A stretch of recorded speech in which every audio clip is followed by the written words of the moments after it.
You ask Tiger to solve. This deals with linear equations with one unknown. The final result is x equals -15. Let's solve it step by step. Move the negative sign from the denominator to the numerator.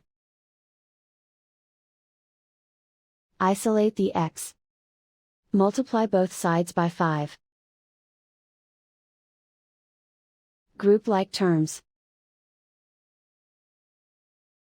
Multiply the coefficients. Simplify the arithmetic.